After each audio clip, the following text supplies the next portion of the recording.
So, ladies and gentlemen, how do you manage a bank? That's a question that I've been asking myself for the last couple of years.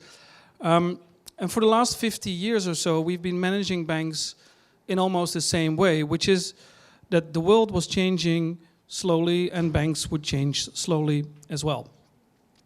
The reason why I'm talking to you here today is that the outside world is not changing so slowly anymore. Worlds are changing, technology is changing in a much more rapid pace. So the problem that I think we need to talk about in banking is that if the world is agile, how do we make sure that the bank becomes agile as well? Or in normal English, if the outside world is changing rapidly, how can we as bankers also change rapidly? So the question is how to make sure you have a culture which is able to adapt to the outside world. Many banks come to me and they ask me, I want to be different, I want to change my bank, and the ideal that I have is not so much to be like the ideal bank in some kind of fancy country. I want my bank to be managed like it is Amazon, or like it's Facebook, or like it's Google. So I want to transform my bank into a technology company which is able to change as quick as possible. Now, I used to work for ABN AMRO Bank in human resources for 11 years. And how we manage the bank is best summarized by the carrot and the stick.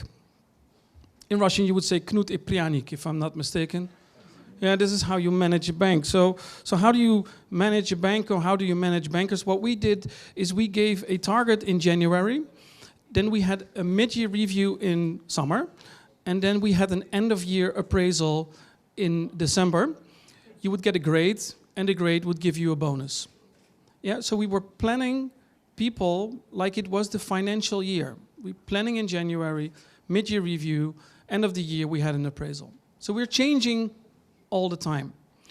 The thing is that if we are so inflexible, and the world is so flexible, we are asking for trouble. So the first thing that we try to do is be less rigid, so more flexible, and be able to adjust to the outside world.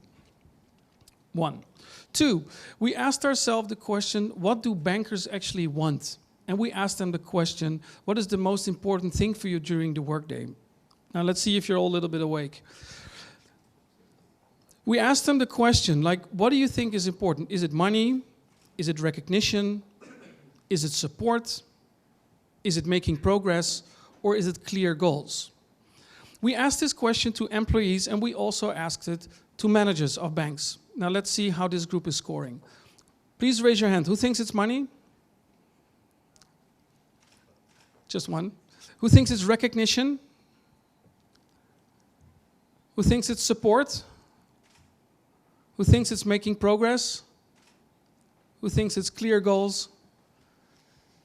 And who thinks nothing? That's a lot.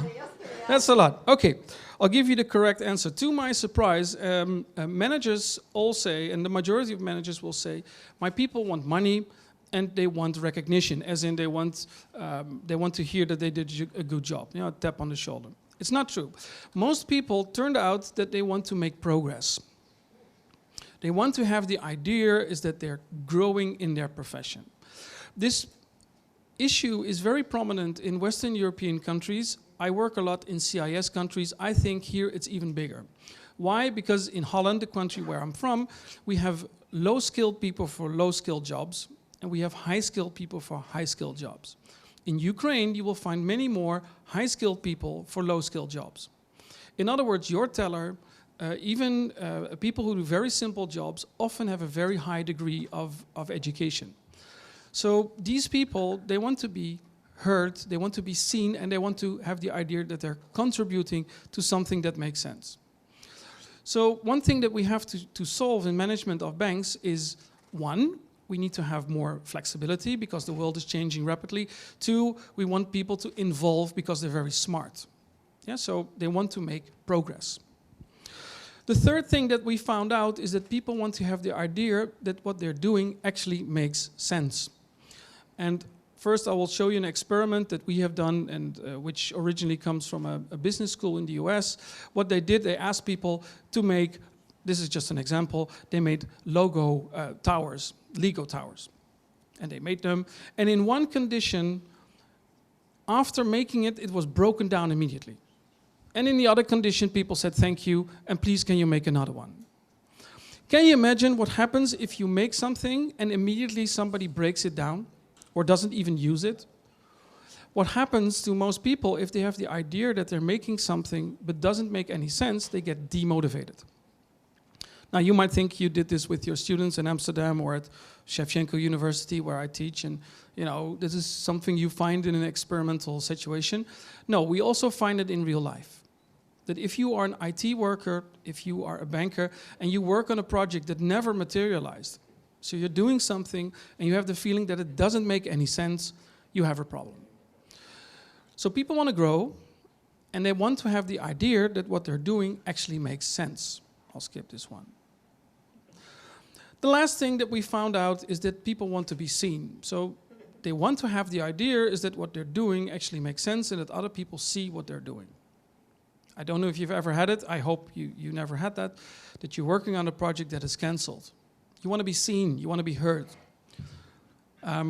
We did an experiment like if you ask somebody to give a presentation, like I'm giving a presentation here today. I was invited by Morten.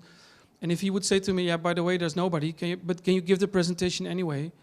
You could say, well, you're doing the same thing, but still, it's not the same feeling. So how can we make sure that people are seen, that they make sense, and that they grow?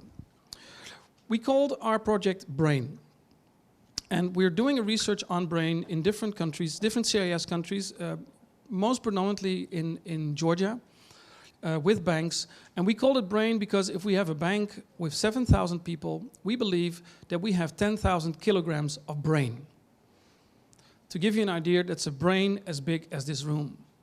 And this brain should be used, and these people are much better than we are doing today, able to solve almost any problem that you can imagine within the bank. So let's use the brain of the people in your organization, which is a completely other way of thinking. This is not top-down, this is bottom-up. This is not telling people what to do, but this is asking the question, what do you think? Okay, how did we do this research? We send a message to bankers, in this case 7,000 bankers, and on their phone they receive a message asking them for feedback. Asking them, could you please indicate what you think the bank should do? So what is your message to the managing board? Also, what is the message to the rest of your team? And the managing board can send the message back. This is what we, managing board, think is important for the bank. Then with a combination of intelligence and artificial intelligence, what we try to do is capture the most important things in the bank. So I'm going to give you an example here of, you cannot see it really well due to the different settings, but what we try to do is on a branch level, so on the level of every branch, we indicate what the topics are of the team. One, what are the topics according to the managing board, and what are the topics we think, as a group, the managing board should do tomorrow. The next thing that we do is we organize meetings, agile meetings, in which employees take place, and we use the brain of every individual of the branch. Doesn't matter how old you are, doesn't matter how much experience you have 2 kilograms of brain, almost. So let's use it. And we ask the question to the different people in the group, what do you think our bank should do in terms of marketing, in terms of sales, in terms of, we also talk about things like why do we have more non-performing loans? Why are our customers happier or unhappier than another branch? So together, intelligence and artificial intelligence combined in order to solve problems within the bank. Okay, I have to keep it short, so I'll just give you an overview of the things that we found with this research in other countries working. What we found, most of all, is that if you involve people in the bank, so if you have a management system that makes people cooperate, contribute to the whole bank, people have the feeling that they actually make sense, which in itself is positive.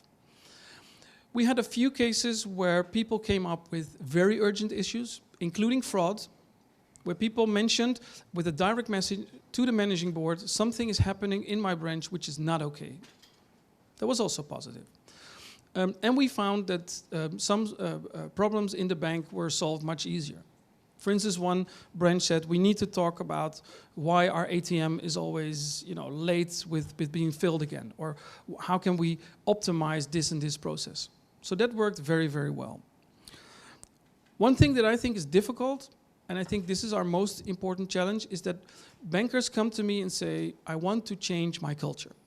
Yeah, I want to change the bank. We need to be agile. We need to be, we have to change according to, we want to be like a software company. We want to be the Amazon of Georgia. So we want to be a bank like Amazon. That's not easy. Yeah, so you can change the structure of a bank just like that. Make a new organogram. Everybody is going to have a course, and we're going to have some good drinks, etc. What a lot of banks also do, they now have ping pong tables. Yeah, they have sneakers, everybody's, and there's fresh fruit, but that's not agile. Agile means is that you're using the brains of your employees. Finalizing. I think, and that's the message that I wanted to tell you today, I think that the system that we've used for the last couple of years to manage bank is outdated. Yeah, so the idea of Knut Iprianik, if I pronounce it well, the idea of the carrot and the stick, I don't think that this is going to last much longer. We need a different management system. If brain is the solution, I don't know. We're working on it. It has some very promising insights, but still we're working on it. My question to you is, I've been working with banks in Belarus, in Armenia, in Georgia, not in Ukraine. So if you're interested in talking with me about how to involve the people in banks or how to have meetings with banks or change the culture, if you're interested in that, I'm very happy to talk with you during the break. Okay. But I think the most important message, and I think I have to wrap up now. I think the most important message that I wanted to give to you today is I think management of banks need to change. We need to have a different way of thinking, and that ultimately we need to use our brain. Thank you.